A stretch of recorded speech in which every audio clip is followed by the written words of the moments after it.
Welcome back, everybody, to some more, yet another Zombie Survivors. Today we're going to be talking all about the Engineer, a ranged, technical, focused on abilities character, and a character that, as I've played more, I've come to appreciate more. I thought this guy was utter trash. Honestly, thought this guy was utter trash. Now is probably my second favourite, behind Ghost. Between Tank, Engineer, and Ghost, they're by the top 3 out of the 6. I do like Medic, but in just terms of individuality and soloing and things like that, quite like the Engineer. So we'll talk about why going through. But again, looking at his leader perk, reduces skill cooldown by 10 seconds. Really, really good. And if you're trying to do an ability playthrough, so you're looking at maybe a Tank or a Ghost or a Huntress with them, or a SWAT, or Medic, it doesn't really matter. If you're looking at, really going in and wanting to double down on abilities and skills, then he is the man that you want. We're going to go into default mode in Isolated City, because why not? So, this guy is all about the electric. And I had a good start with zombies, but where are they? So as you see here, he's got a little taser gun. And it fires out pretty quickly. It's a pretty quick firing weapon, and I underestimated his gun. So it fires quick and it does some good damage. The single tick damage is not great, it's hitting for 60 a pop, but because it's got that such high fire rate off the start, you can do some good work with it. It upgrades into a Tesla gun, which is similar to this, but will chain, and we'll showcase that shortly. But let's talk while we're just building this up as people he pairs well with. You're looking at characters with abilities that you want to spam as much as possible. So bombing strike on Tank pairs well with this guy. Zombie decoy on the Huntress pairs well with this guy. Or the Medic's abilities pairs well with this guy. You have the assault turret on SWAT pairs well with this guy, because you're just going to get them out a lot quicker. So that's the pairing. You're now looking at the power of the Tesla gun, by the way. So it just now chains over onto other characters, or enemies, sorry. The damage output is lower than it was on the taser, but it hits quicker, and yeah, it chains, so you're doing more damage. Something I wasn't really appreciative of when I first played with this character, but it gets better. Get the Tesla up, and then hopefully we can start talking abilities. But I've just come off recording the Medic guide, and this is completely and utterly a night and day over her. Perfect. So let's talk about his upgrades then. So he has a laser. It is like the sniper rifle for the SWAT, but this time it literally just fires a laser that pierces every single target in a straight line. So if you've got a nice straight line of enemies, it will hit every single one of them, which sounds amazing. I don't like it. I do not like it one bit. When it comes to trying to take down elites, it just doesn't pack a punch. It's designed for the AoE type damage, the long damage of going through a massive horde of enemies. That's what it's designed for. But they're not generally the enemies that give you grief. Bosses and elites do. I call them, they are technically bosses in the game, but they're more elites. So I don't like laser, but what I was sleeping on, and what took this character from one I hated, hate's a strong word, one that I didn't really appreciate, into a next level character, is the blaster. Not only because it has really good sound effects, but it fires out a ball of lightning that pierces slightly and then does massive AoE damage. This is amazing, by the way. I mean, yeah, let's get the magazine size up. Wine Why do it once when you can just keep going? This thing is a boss killer. Okay? A boss killer. You have to trust me. It's a boss killer. Let's get the blaster up again, because that means I can then talk about abilities in the next level. Yeah, you can see it is powerful. Now let's get Killing Frenzy out, shall we? So, it's Blaster, just before we move on to abilities, Blaster is one that loves fire rate.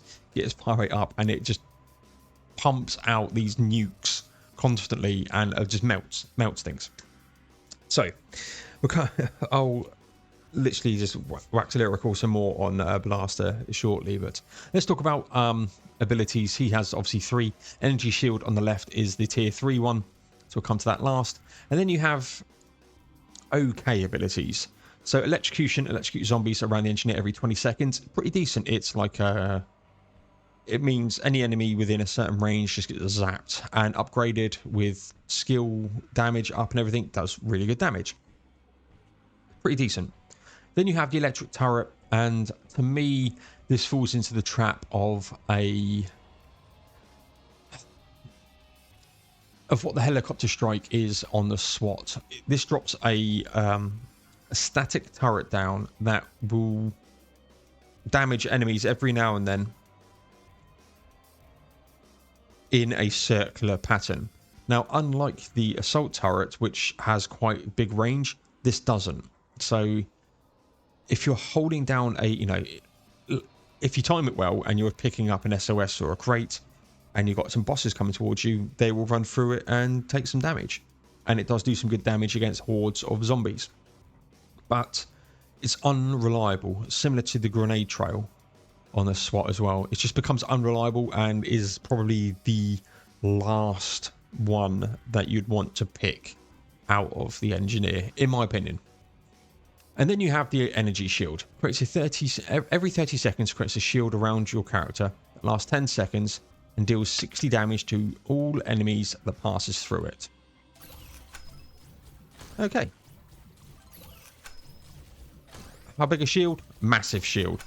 Oh, and you want to just wiggle it in and out? Of course you want to wiggle it in and out.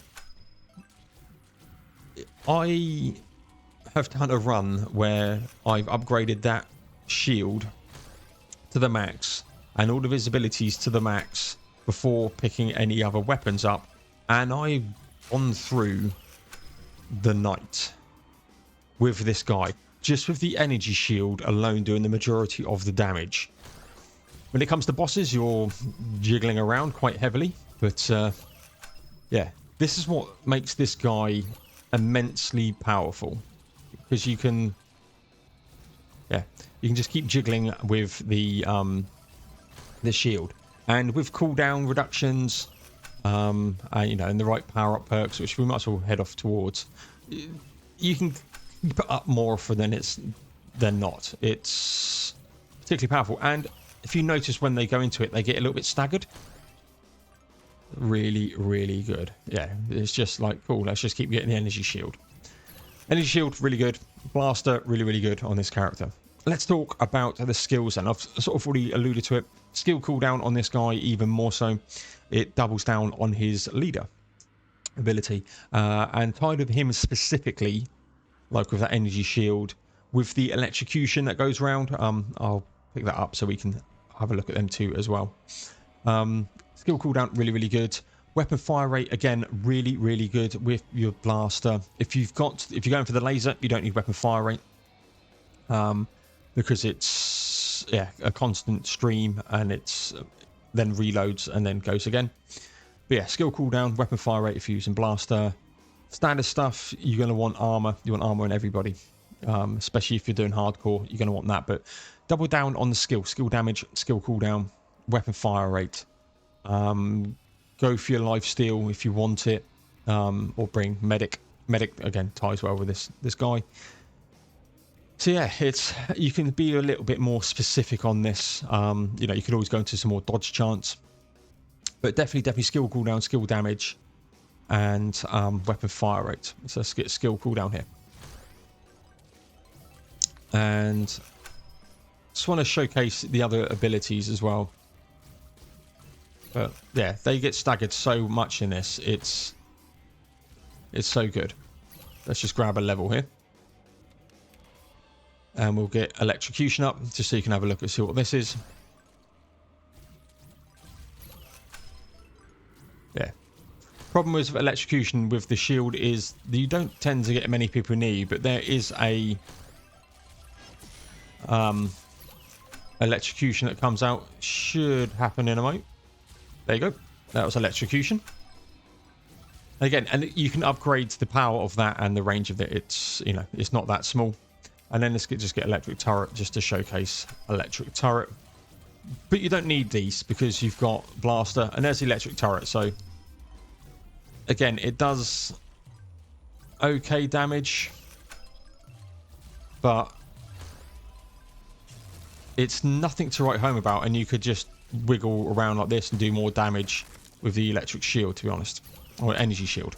So yeah, killing frenzy and the blaster is something special. But yeah, that has been the engineer. Again, a sleeper one for me. I didn't really appreciate them until I understood how good blaster was, and again doubled down on with the energy shield. It's just so good, and I implore you to try and do a on default. I wouldn't try it on the others, but default, do a run getting out the other side with no upgrades to the weapons and just trying to do his abilities. It's quite a lot of fun. Gets a little bit stressful, but it's most certainly doable, and it's just a unique way of doing a game. So let me know in the comment section down below what you think of the engineer. What have I missed? What have I not? Do you rate him as highly as I do? That's what the comment section is all about, ladies and gents. There'll be one more, actually, guys. I've only got one more left to record, and that's going to be Ghost. And I'll see you all in the next one.